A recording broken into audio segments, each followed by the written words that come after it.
And so it did. You can go ahead and just give a quick intro. Hi, Chris Hansen. I'm one of the co-founders of Adoptech. We joined with David Higginson, our CTO, and Lucy, what I call our WMC, our weapon of mass contentment. She's our secret weapon. It makes the customers very happy. We basically put the company together because we were frustrated. I was at a VC firm and I couldn't understand why it takes sort of 12 to 24 months for innovative software providers or B2B providers to get adopted by larger enterprises. And we sort of went out to market and started to figure it out. We built that into a platform. I'd like to talk today a little bit around getting enterprise ready, common pitfalls, certainly from my perspective. Dave's going to talk about the same from a technological perspective. Then we're going to sort of introduce the idea of enterprise-ready frameworks, which is kind of how we think about it. And then Lucy will walk you through those frameworks. It's really kind of like a checklist of things that you need to do in order to be ready, because as I'll go on to, it's really kind of important. So firstly, listen, we feel your pain. We've been at this a couple of years now. We've funded twice, and it's hard work. It's really hard work. Selling to an enterprise is even harder. The kind of like deal cycles are just extraordinary. I was talking to the head of procurement at Barclays. It took them 2 nudges to acknowledge me, and then they a week later said they'd get back to me in a few weeks with some dates in the future. I mean, it's just quite extraordinary. But so congratulations for getting to where you are. I understand most of you have got seed funding, you've got product, MVP or through that with customers, and that's again, that is to take a moment to pat yourself on the back. It's not easy. So basically, I guess what I want to draw your attention to is firstly, and I guess a lot of you might have covered already, I'll just touch on this. So just make sure you kind of got your foundations in place, right? So founders agreements, IP agreements, all of that's available on Seed Legals. And I'm sure Purdy and Margaret have covered that a lot. Just again, as a co-founder, funding environments have structurally changed.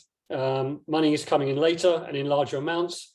And whilst there is a significant amount of venture capital on the sidelines waiting to be deployed, don't assume it's coming, right? Really protect that runway. So these are just my personal thoughts that I thought I'd take the opportunity just to convey to you. Also, consider partnerships and resellers as well as direct sales. We all want the kudos of going to a large enterprise, but actually, if you think about it, maybe someone that you could partner with already has, is contracted with them and you can work through them. Right, so enterprise.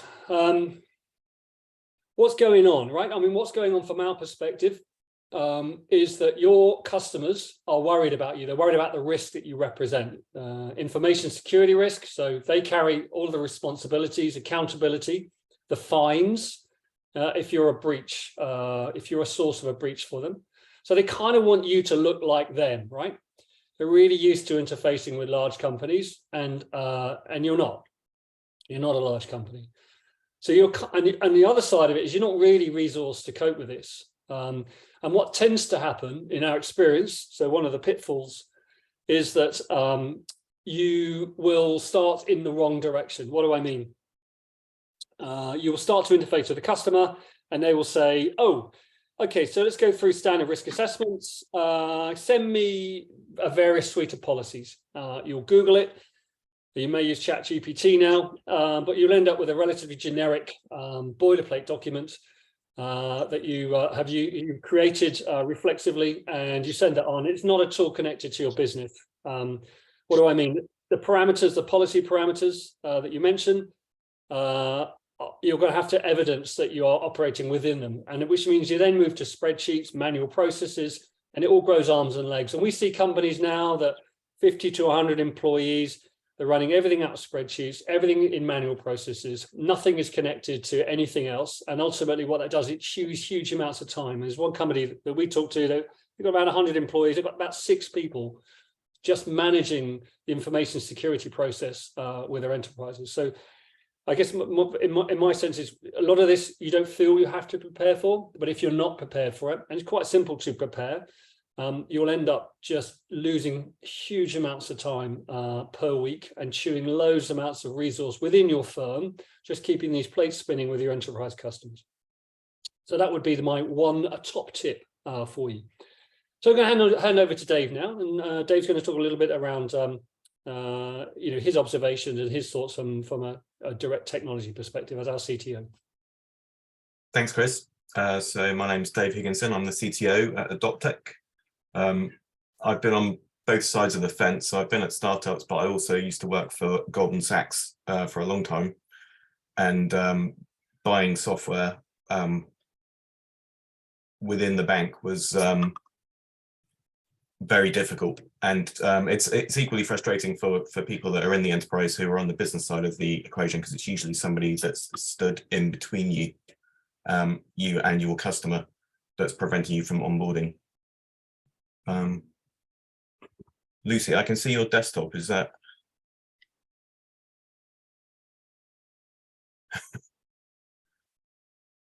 Never mind. Let's carry on. So I thought I'd give you just a flavor of the kind of things that they are going to ask you from a technical perspective, based on actual customers that we've helped. Typically what we see is the enterprise company will send you a spreadsheet with 1 row per question, and you will be expected to fill out that spreadsheet and send it back to them via email, which is obviously highly manual and prone to error. We've also seen third-party apps where they've contracted somebody who has an application a bit like Google Forms, and it's not hugely tailored to the task at hand. It's really just another way of capturing row by row information. So we recently helped a customer with a spreadsheet that they received. It had 123 rows. This is quite small. We've seen them up to 800 rows from some organizations, which is alarming. And when we looked at it, we realized it was a copy and paste of the OWASP security assurance maturity model, which you can see here. So what they've done is they've taken all of these requirements and just put them into a spreadsheet and then emailed it to our customer. And I can give you some examples. So in the governance section, policy and compliance, the question is, do you have and apply a common set of policies and standards throughout your organization? So obviously this just gives away the fact that they're used to dealing with enterprises and not startups that have 5 people, right? Because they're asking the kind of questions that you would expect to ask of a large company. Let's have another example. In the verification section, security testing, deep understanding, they ask, do you perform penetration testing for your applications at regular intervals?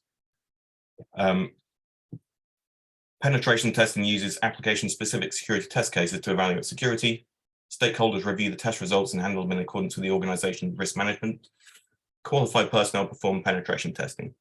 So in this case, if we were entering this, we'd be able to say, yes, we use a third-party penetration testing company. They provide the experts. They test our platforms regularly, and they open tickets in our Jira system. One last example. So in operations, environment management, patching and updating, which you can see on the middle right-hand side, they ask, do you identify and patch vulnerable components? Bit of supporting text, and we would answer, yes, we use GitHub Dependabot for this. So you can see that there are ways to outsource some of this stuff, and enabling you to answer yes to some of these questions. But this is an extremely high bar for a startup. I'd say if you're a startup and you have all of this completely covered, you're spending way too much time on compliance and not enough time on your product, right? So it's perfectly possible that you could answer yes to some of these questions, no to some of the other questions, and maybe not yet, but we have a plan, and this is when we're going to cover it by. And I'd say, the enterprise readiness thing that we're working on is just a way for you to build up over time your ability to answer yes to more of those questions, so that you're not scrambling. It's not like, a question that comes in, you go, oh my God, we don't have any of this stuff. You're basically over time building immunity to these questionnaires so that you can give a more positive response. That's it from me. I will hand over to Lucy. Nope, thanks, Dave. I'm going to step in for a second. So how we think about things is basically multi-stage, if you like. So stage 1 is you kind of just need to be ready to interface with the enterprise. What does that mean? It means you need a standard suite of policies. Lucy will come on to that. You also need some standard legal agreements too, right? And not just technology-specific NDAs, but also, you know, proof of concept, trial agreements, etc. You know, and again, we've experienced all of this as a firm. So imagine stage one, it basically puts you on that ability to interface with the enterprise, to put the right policies in place. And I'll come on to, you know, how, or Lucy will come on to how we do that. And then, so that's basically, I guess, equivalent to Cyber Essentials, Cyber Essentials Plus. And then stage two is on a flight path to the next stage, right? And the next stage typically is you've got those customers, but each year you're jumping through hoops, getting loads and loads of risk assessments. So you'll probably start to think about getting ISO 27001, 9001, SOC type 1, type 2 reports or certification. And so stage two takes you to that process. So what and again, just to reiterate, right? So what we do, not plug for the platform, but if when you create your policies, we ask you very simple questions. For those that are familiar with C legals, it's a very similar UX. So do you use passwords or passphrases? We take that information and then we recycle it, right? So, you know, if in your ISO frameworks or with your enterprise customers, they may say, well, you made a policy statement about passwords. What's your control around that? Well, my control that I use passphrases is that I've got a code snippet that insists on 2 spaces in a password, i.e. it's words, not word, right? What's your evidence? Here's a screenshot, right? So we help you kind of connect it all together through the platform. Anyway, so I'll hand over to Lucy now. She'll talk just basically roughly around the steps, the workflows, the kind of like a checklist of how we think about things for enterprise readiness. Lucy. Thanks, Chris. Hi, guys. Yeah, so just stepping on from what Chris was talking about, the 2 stages of enterprise readiness. We've put together a workflow, which is effectively a checklist that will take you through that process. So in terms of stage 1, we're really looking at 4 main areas that enterprises will expect you to have ready and be able to evidence when you approach them. So in terms of the first one, evidencing good governance, as Chris was talking about, this is really about getting all your policies in place. So this includes a minimum policies of some ESG policies, team policies, InfoSec policies. We actually have these all in the portal. I'll just very quickly, I know Chris has already mentioned it, just very quickly show you the policy generator. This allows you to answer some very simple questions. We offer guidance within the portal. By answering the questions, it generates text that's very specific to how you've answered the question. So it's not a boilerplate template, it is specific to your company. There's also the ability to edit the output of the text that you've generated as a result of that. In terms of how that interfaces with the workflow, your progress through answering and completing policies is captured. That then takes you kind of throughout shows you your progress throughout the workflow.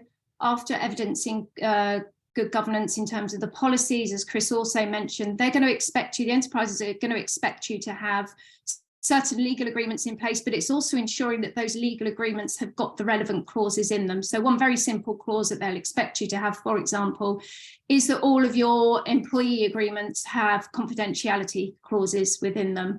So there's, again, a list of clauses that are required within the agreements.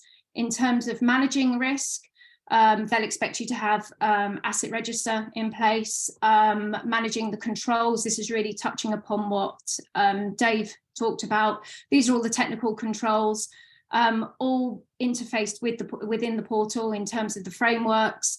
They'll also expect you to have certain insurances in place. And this really is important. Just to note that actually cyber insurance comes with the Cyber Essentials certification. So Cyber Essentials certification is going to be one of the things they will expect you to have at a minimum at stage 1. Coming on to evidencing good compliance. This is about ensuring you're compliant with GDPR, ensuring you're compliant with data protection. You need to be able to evidence all of these things. There's a checklist within the portal that will take you through that. It's got the guidance in there. So it explains what you need to do, when you need to do it. Internal audits. This is another thing that they'll expect you to be doing regular internal audits. again, we have qualified auditors that can assist you with the process. There's an audit module. We've also got Cyber Essentials within the portal. So the Cyber Essentials certification, as we touched upon, is really an absolute minimum you need to start approaching even the smallest of those companies and even the less regulated. Finally, coming on to evidencing operational resilience. BCP plans, they'll expect you not just to have your BCP plan in place, they'll expect you to evidence that you've run through it, that you've tested it, they'll expect to see the reports on that, the DR plan, incident management plan, all of those, they'll expect to see within your controls that you're regularly testing these things. They'll want to understand how you've tested it, they'll want to see evidence of that. Backup policy and procedures, even just coming down to when you've got you're just using cloud companies, they'll want to understand what you're using in terms of the backup of with the cloud providers. So even if it's just you're relying on the procedures they have in place and you're not paying for any extras, they'll expect you to show your understanding of what those companies are doing. And then credential escrow as well. It's not just source escrow, it's the credential, it's not just the source code escrow, it's credential escrow, again, available within the platform. So it's all of these things are required at a minimum. I'll just very quickly show you the Trust Hub that's available as well. This is really a page that's dedicated at the point that you've got all this evidence together and you're compliant. It's a great way for showing your compliance posture. So it's a page that you can completely build yourselves based on all the information within the portal. You're able to build what you show and you're able to determine who can see what. So for example, you might decide that your latest disaster recovery test should only be available to certain companies. Other companies who have got visits, a public page, so other companies that have visibility can come in and request access should they need it, but you can determine exactly what is available to them. So that includes all of your controls, evidencing how you're doing them, what you're doing, the insurances you've got in place, your sub-processors, and all your operational resilience. Thank you, Lucy. Sorry. Okay. I was linking like a Radio 1 DJ there. Sorry about that. Thank you, Lucy. Just to be clear, we're not here to pitch you Adoptech. We've just kind of been here and seen it all, and we've got enterprise relationships. We've all worked at enterprises, and it's going to be a challenge. However long you think it's going to take, I'd probably double it. And it's not to put the fear of God into you. I guess the message that I want to say is people like Purdy and Margaret, and people like Adoptech. We're here to sort of help you, right? Because we've been there and seen it, and it's going to be tough. But it's better that we hunt in packs. So that's it. So open up to questions if you have them. If they're technical, I'm immediately going to hand over to Dave because I run out of ability. But let's. So we've got a couple of questions. So as always, people raise your hand if you want to ask anything directly. You can also post in the chat. But I just want to get a feel for how many people, I guess, knew that was what you were going to have to do if you were selling into enterprise, and kind of just like a word on how it makes you feel seeing all of this information. Like, is it more intimidating or less intimidating that you've got it all on a platform? Just type anything in the chat so we can keep up with what your level of understanding is about these kinds of conversations. And whilst you're doing that, Francisco, do you want to ask your question? Hi, Purdy. Hi, Chris, Lucy, and Dave. Thanks for the presentation. I've got, I guess, a twofold question. So do you handle any specific policies in terms of processing minor data in the UK? And I guess second to that, do you have any policies specific to selling software into sports or sports clubs? Lucy, do you want to have a crack at the specific policy question? Yes, we know that there isn't a specific policy with regards to selling into sports clubs. We can certainly work with you on adapting any policies that we do have in place. But I'd imagine most of your requirements will be around GDPR and data, right? I think. Yeah, that's correct. It's sort of is the complication that arises with access to the data with minors. I'll give you a quick example. So let's say I sell a sports solution for clubs. So those clubs could be a sports academy, which is a school, and that school will have two parts of it. One is the academy itself, which are made of students, athletes, and coaches, which obviously comply to all the data regulations within the school. They could be PE teachers, et cetera, employed by the school. But there's a second part of that, which is the community side. So those clubs will be open to the community, to adults, etc. And there is a gray area there where those things mix, where you can have a team of someone that is from the community, not a student, but with playing with students from the school, and you have coaches or coach assistants, etc., or the staff managing that club, and teams, the community teams, which are outside the school. And so those two worlds sort of merge there, with a significant concern on data privacy and concern and access, etc. So, I mean, as Lucy said, we'd be more than happy to work with you on that. All our policies are. We kind of build everything up from an ISO perspective, because that's sort of, that's that sort of standard framework. But clearly, every clause is editable on any given policy, and yeah, we'd be happy to try and help you navigate that. Got some other questions? I would love that. It keeps me awake. Yeah, I'm sure. Yeah, that's a whole new lens to look it through when you're dealing with minors, right?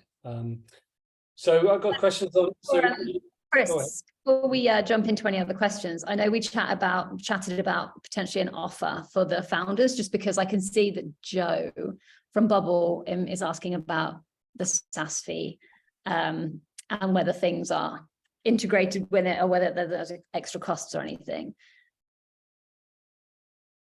Do you want to just run over?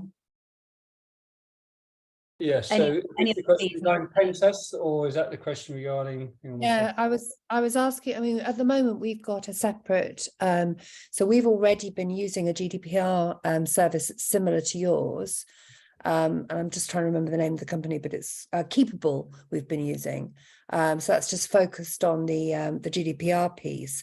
But I'm wondering, obviously what you're doing is a lot more than just the GDPR piece. It's all the other additional bits and pieces as well. We are working with quite a few enterprise clients, and I'm waiting for all these questions to start pouring in. So it's good to be able to see it all on that platform. I've shared in the chat the ICO website stuff, because we've been signposted to all of these to train our staff on some of the stuff that we might actually need to have prepared. But what I was wondering was, you talk about things like the pen testing and stuff like that. Is that something that you actually do, or is it, I think there was something else there that I was asking about, the escrow resource. Is that something that you provide? Because we've been talking to another company about providing us with an escrow resource as well, again, on a SaaS basis. Yeah. So I'm just wondering whether, if you provide the escrow service and you do pen testing, are these extra charges on top of your SaaS fee, say your middle ranking SaaS fee, to help put together all of this into a body of reporting, I suppose, is what you're doing, isn't it? Yes, exactly. Thank you. So let me boil it down. When it comes to pen testing, we have a partner company who offer pen testing as a service. And there is an additional fee, although that we get favorable terms from them. In terms of escrow, that's something that we have in-app. It's something that requires more development, but it certainly will fulfill the requirements of your customer. You should steer them away from that as much as you can. We can't. We have to have escrow for one of our commercial partners. We have to put our code into escrow. Yeah. As far as we're concerned, it's a kind of redundant construct that people like NCC make fortunes out of, but no one would actually know what to do with the code if they got it. And actually what they should be thinking about is commandeering the cloud environment if something would happen to you. But I totally understand that you can't. That's one of the vagaries of selling to SaaS, isn't it? Sorry. It's a collaboration. So we're going in with our existing code, and we will have emerging code as we go through. So they need the initial code in order to have continuity as we move through the, if anything happens to us, which touch wood, it won't, something would, please. Nothing would anywhere near me.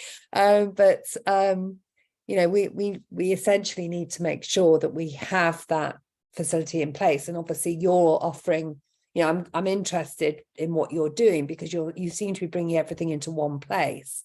Right. And obviously, as a founder, I'd rather have it in one place than 10 places. And at the moment, it looks like I'm going to 10 different places to bring all this together into one facility.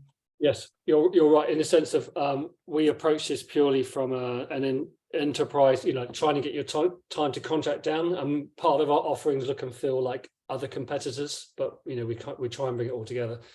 So I want to come back to you on the GDPR overlap. We are, as Lucy said, HR, ESG, but mainly information security.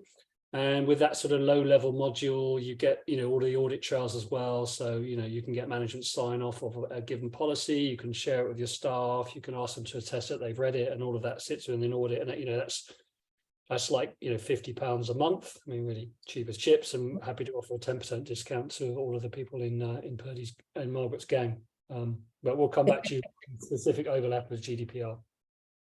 Okay, so yeah, I mean, I personally, I'd be interested in knowing where the overlap falls with the escrow stuff and where the overlap falls with the capable service that we've already got in place, and what you're actually adding to that as far as the stuff that we're going to be asked for at an enterprise, you know, with enterprise-based clients. I mean, we're dealing with Cisco at the moment, and I'm just waiting for them to actually chuck all this at us. What I'm going to do is I'll connect you via email so that you can take this offline, and then continue the conversation that way. That might be slightly easier. Cool, no problem. Amir. Hi. A few questions. One, do you have any experience working with automotive industry and companies, OEMs? We've not on the enterprise side. We've had some software firms that have used us with their enterprise customers. And the second question is because we are in a kind of MVP and development stage, and we use Azure DevOps for the kind of development process. Still, I'm not very clear whether your service will come at the end of the development process, or whether it can we link the agile development process with your services to make sure that everything is, because so many things is still unknown for us, so we need to move further to clarify. So where is your place at the development stage in terms of the agile? Dave, do you want to have a crack at that? I've got some ideas. Yeah. I guess there are a lot of policies that describe your software development lifecycle. So if you were to not worry about this at all until the software is written, you might find that you've overlooked some things during the development of the software. So I think for some of the policies, it definitely would make sense to have them in place as soon as possible. Particularly if, did you say you had outside developers doing the work? Yeah. Yeah. So, NDAs to make sure that nobody steals your stuff, combined with some sensible basic software development policies that describe how you want the software to be developed, particularly in with regard to like testing. You don't want to end up with a product that has no tests associated with it at all at the end of the process. So yeah, I'd say some of them, yes, get them in place before the development is done. Yeah, just to add to that, you mentioned going for, I think you mentioned going for ISO 27001, and exactly what Dave was saying. It's far better to integrate the expectations of information security at an earlier stage, so that it's all part of your process, and then it just becomes second nature, and it's all built in and everyone's aware of it and what needs to be done. One of the things we found quite recently with clients is that initially they were expecting to take on ISO 27001 as a tick box exercise. It was kind of like, get it done, just do the minimum. And as they've worked through the process, so within the portal, we've got all the controls in there, they've actually realized that going through the process really is going to help them as they grow as a company, because being a smaller company, everyone's doing everything. But as you grow as a company, things like assigning roles and responsibilities, segregation of duties, all those kind of things, having the processes in place so that if it's not you doing all of it, how does someone else know what's supposed to be done, how to request access, how you control that access, for example. So starting sooner rather than later is really the best thing to do. And as Dave was saying, there within ISO 27001, there are controls specifically around outsourcing your development. There are controls with regards to change control, and all your supplier management as well. All of it's risk assessed, but there's an expectation that what is going on throughout your supply chain, and that includes outsourced development.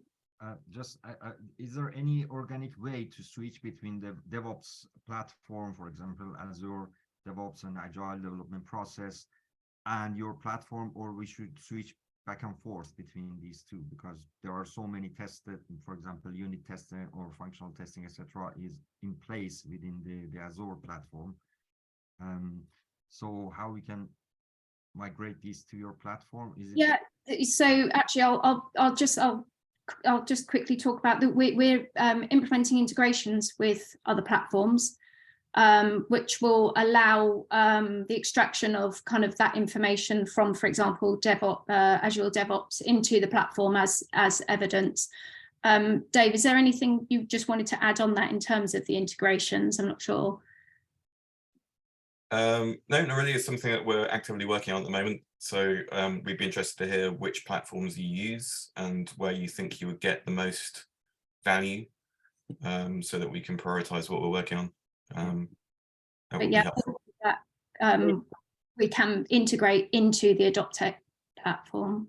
We kind of look at it as, if you're a 3-person firm, then there are certain things you need, as we've talked about. Then as you grow, you want to achieve a certain level of infosec hygiene. And then as you grow again, you probably want automations, right? Because you want that productivity and efficiency. So it's kind of interesting to hear that you might. So just to give you a feedback, I think if you can work with this integration, seamless integration between the DevOps environment, for example, Azure or other DevOps environment with your platform, that would be a huge added value. Yeah, that's very much. Ultimately, we know what the enterprises want too, right? And they want like an infosec data room. They want to be able to see what's going on, because they know they're suboptimally managing their risk, right? They're doing point in time assessments. They're not really auditing, not really looking at the evidence and what they want. And we had a call last week with a massive US bank, about this. We know exactly what they want. So yeah, we totally agree. It's just that in our life cycle, we sort of put it, we started with the smaller firms, and we grow our offering, as to the size of. Really interesting service. Just out of interest, because if I'm nothing else, very briefly, sorry, I'm a network. So what does your offering do in the auto sector? What we are working on the automotive simulation domain, mainly for connected autonomous vehicle simulation. And we design a platform to integrate different simulation tools together as a kind of a seamless platform for autonomous driving system development and validation and testing, especially in the simulation domain. So our platform is more about the integrating third-party tools together as a kind of seamless environment. We are working with OEMs and automotive companies to provide this as a software platform, let's say. And so many of these things you mentioned, so it's very, very important to get acceptance, for example, with big OEMs to implement this software in their own platform. So it's a distributed system, so lots of networkings and connection between different tools together. So we have to be careful in terms of the cybersecurity and so many stuff. So so we are also very new. We are at the beginning of this journey, and so we develop everything in C++ in a very low level. But we mainly use Azure DevOps as our main platform, and started to develop some testing procedure for the unit testing and above. but never thought about having, every policies and everything in one place. This is a very, very great thing. So yeah. Okay, great. Thank you very much. Sorry. Back to you, Purdy. Yes, Jay, do you want to ask your question?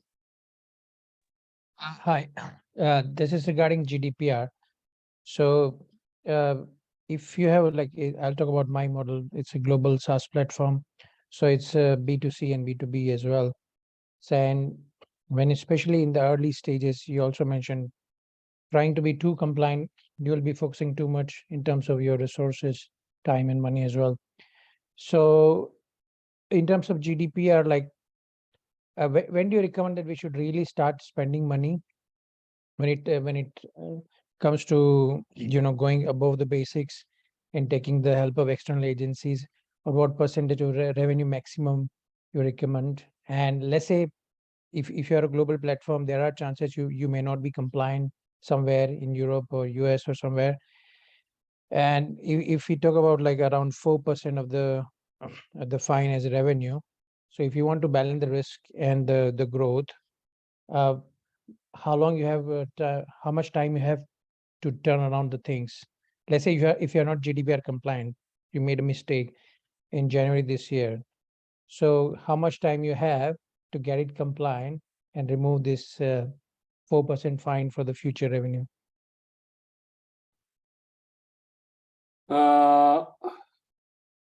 I'm just trying to process your question and answer it correctly.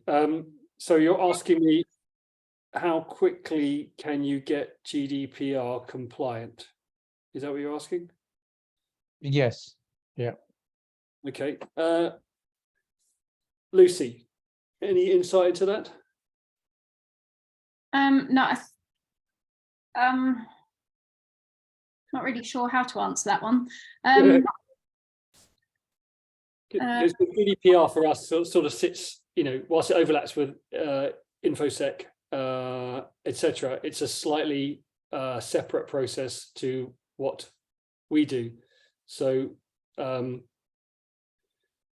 why doesn't Purdy just loop us in outside of this call, and I think that's probably a good idea, so we can go through specifics with you, because it sounds as if you've got a specific situation that needs discussing as well.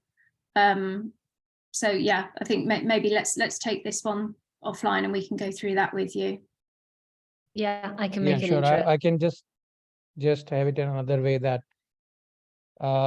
how long is this the applicability of the fine if you are not compliant? And sometimes even startups don't know, right? Because not all startups have data protection officers, and there's a limit when you can bring in and what circumstances and all the stuff. So, but anyway, we can have a one-to-one discussion on this one. I'll find out. Thank you. Okay. Any other questions? Any other questions? Feel free to pop them in the chat or raise your hand. I guess question from me, practically speaking, obviously the ideal situation is that you approach an enterprise customer and you've got all of this, you've got all of the procedures and policies, and you're confident and you can show them this beautiful dashboard that has everything ticked off. But let's say you're managing multiple things, you're trying to build relationships with enterprises, you're actually not that sure whether you're going to convert enterprise sales. And at the same time, you're selling to SMEs and other businesses as well. If you had to suggest that somebody did 2 or 3 things now, what would those things be?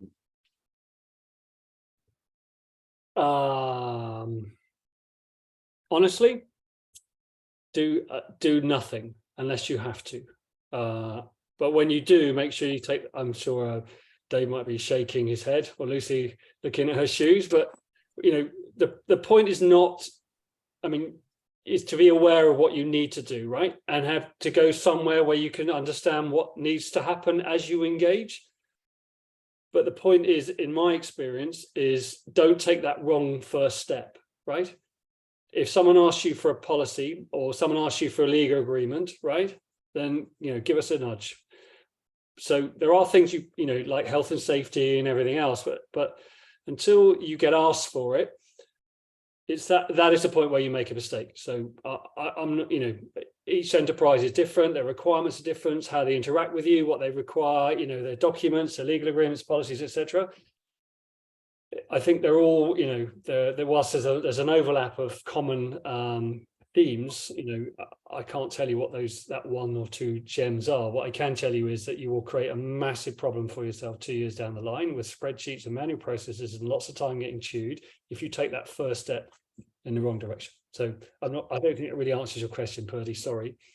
I think it's the answer that people wanted. If it's like, you don't have to do all of these things yet, but just, I guess, from your experience, either inside of a corporate, and Dave, I know you mentioned that you were the person that was making part of the buying decisions with Goldman Sachs, but at what point in that process of the conversations are you going to get asked for something? I'm guessing the first conversation, you're scoping out whether it's even going to be a good fit.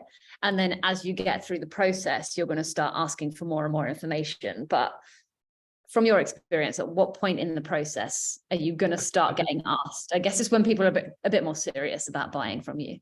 Yeah, it's once the person who's on the business side has made the decision to buy your product and they hand it over to a procurement department whose goal is to ask you as many questions as possible. Okay.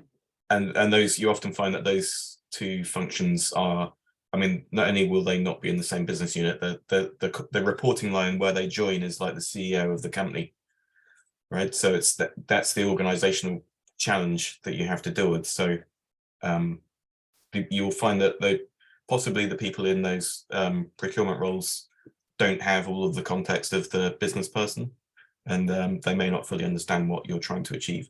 Their goal is they just have a list of questions that they tick off. I think that's a great point, Dave, and we should probably touch on this briefly. So, you know, probably 5 years ago, innovation departments and enterprise were probably your source, your route in.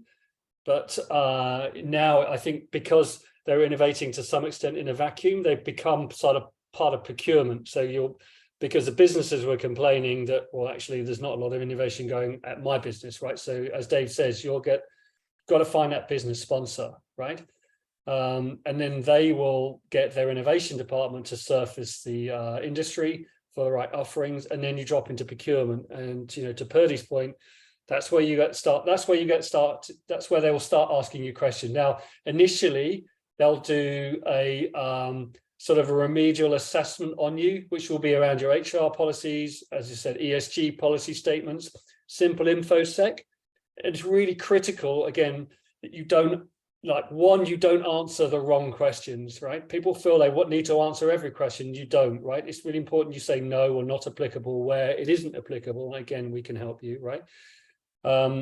Because otherwise you then generate a whole new world of pain that will open up, because they've got someone in the background whose entire job is to basically create new questions for you. So if you answer the wrong question, you will open up a whole new slew of questions because you think you're doing the right thing, but what you do is you represent a new risk to them and they need to basically interrogate you. So how do we sum it all up? You need that product buy-in. You will get into procurement. That's when you start getting asked questions. You'll get low-level assessments. At that point, it's really important. One, I'm not saying it's Adoptech, but find an Adoptech-like service to take the right direction, right? Take that first step in the right direction so that you don't end up with productivity nightmares in the future. 2, it's really important you understand what you should and shouldn't be answering, right? Because if you try and answer the question because you think you should, it will create a whole new set of risk assessments, because they're basically it's path dependent process for these enterprises, right? And the second you take a box that says, yes, that does apply to me, and if it didn't, you know, you're going to end up, you can't undo that. It's horrible. Anyway, so at the point where you've been shortlisted and you're heading into procurement, that's when you should think of a service like us. Yeah, that makes sense. I guess the only difference, and Chris, we've talked about this before, but is like when you're going through a tender process. So if you're either tendering for business with an enterprise or you're tendering for a government contract, because they're quite similar, they just ask you for these things. They just ask you to send them these policies that you've got. And with the government tenders specifically, it will either be a pass or fail. So it doesn't matter about any of the questions that you've answered and all the work that has gone into the tender. If you don't have the specific document that they've asked for, or they don't feel like it's robust enough, they'll just fail you on that point. And I've been through some tender processes where the company that I used to work for, and it's similar. They ask you for this paperwork in your initial tender document, which means you need it before you've even got to the point of going through procurement. I don't know whether any of you have any experience of that, or you can talk to that point anymore.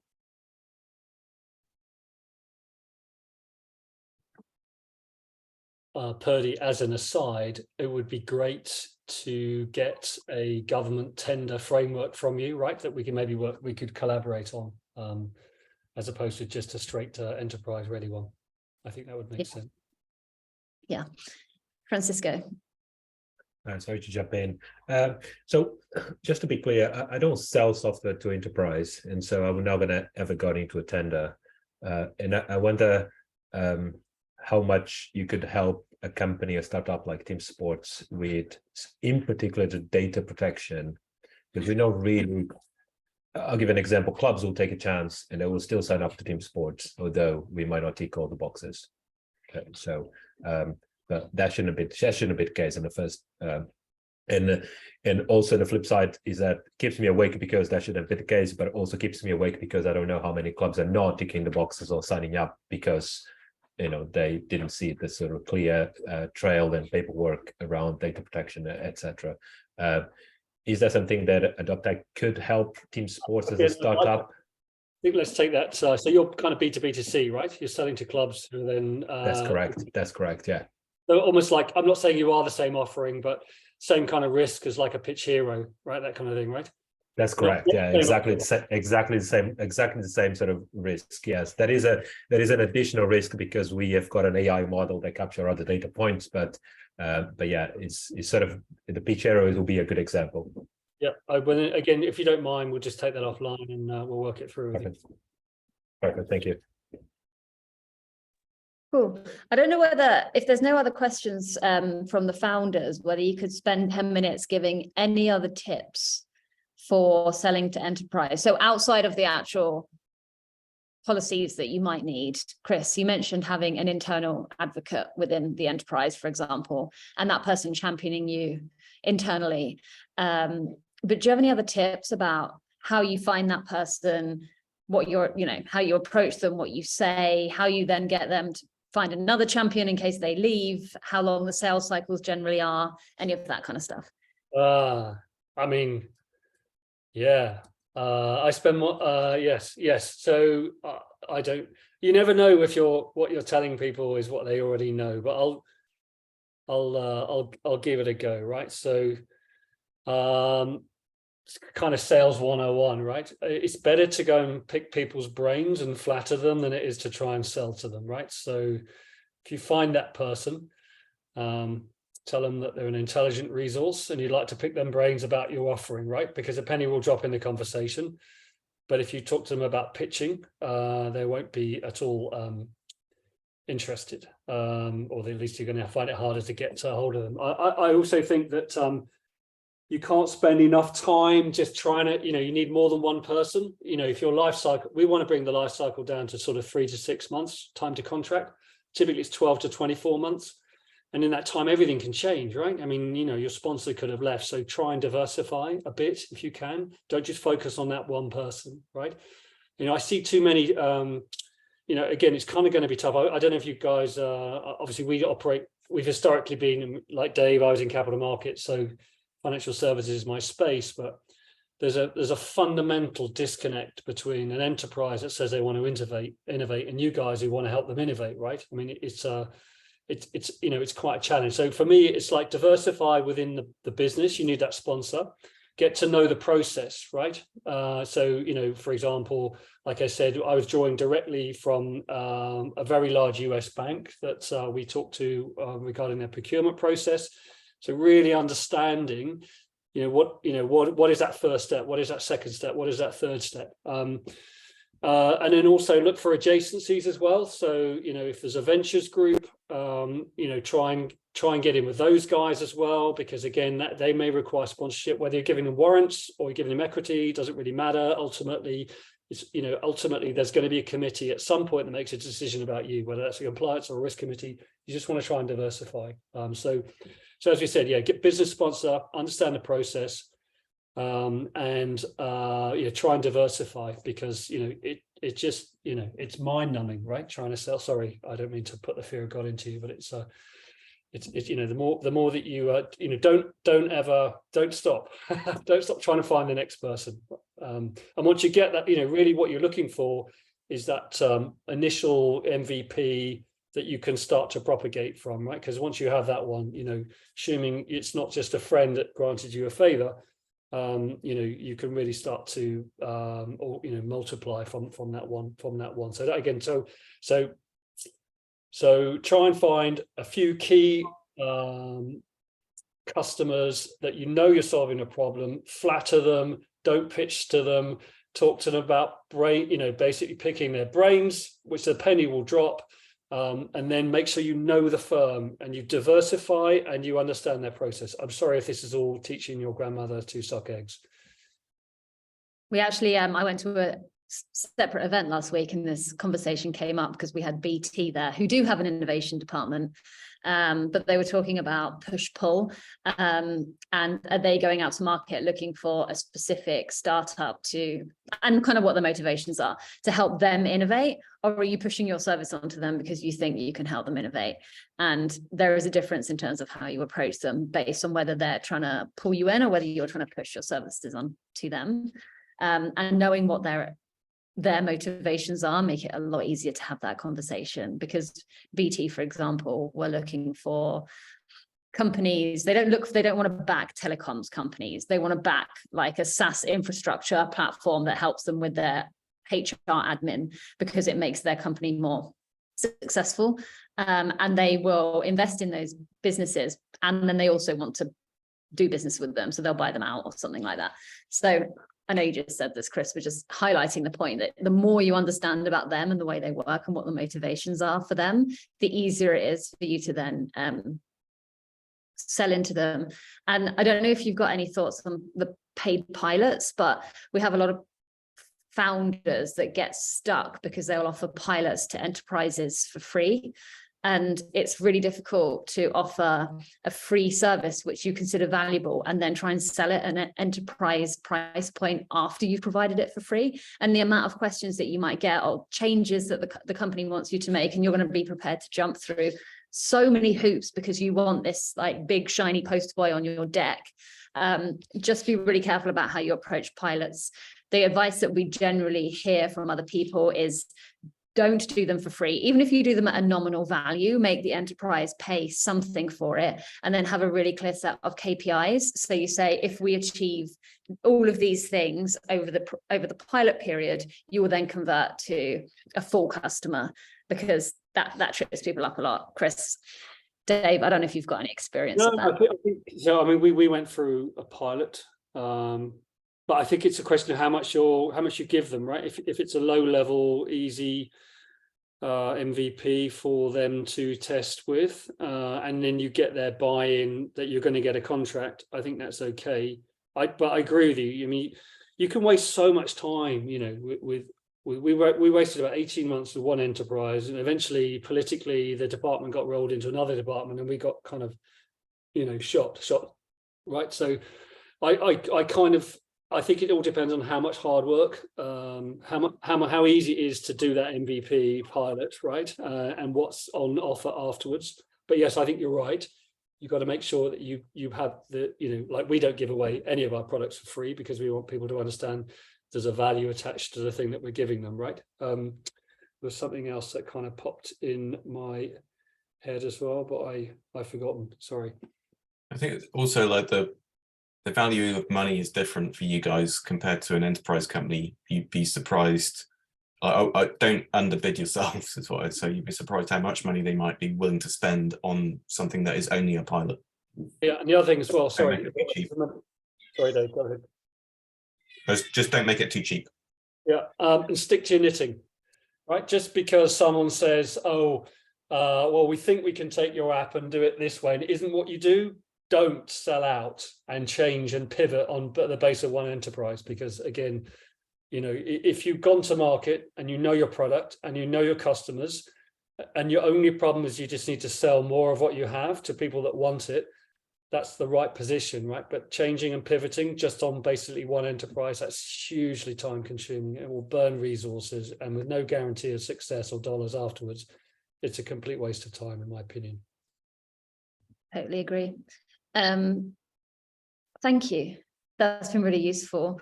I'll if you want to pop your contact details in here, LinkedIn profiles or website or something, just pop it on in the chat now. Joe, I will connect you, and Jay, I will connect you as well via email, and Francisco. If there was anyone else, yes, please, yeah, that wants an intro, let me know. I'll do those intros now. Everybody else, you're staying on the line because we've got some live pitch feedback with Flavia. Chris, Lucy, Dave, thank you so much for joining us. We will bid you farewell. Thank you. And chat to you soon. Thanks for your time, guys. no, Good thank you. Thank you. Good luck. Guys. Yeah, good luck. All right. Patty, shall we stop recording? Yeah. Perfect. Okay, we have Flavia already joining us, so we're going to get started 2 minutes early and jump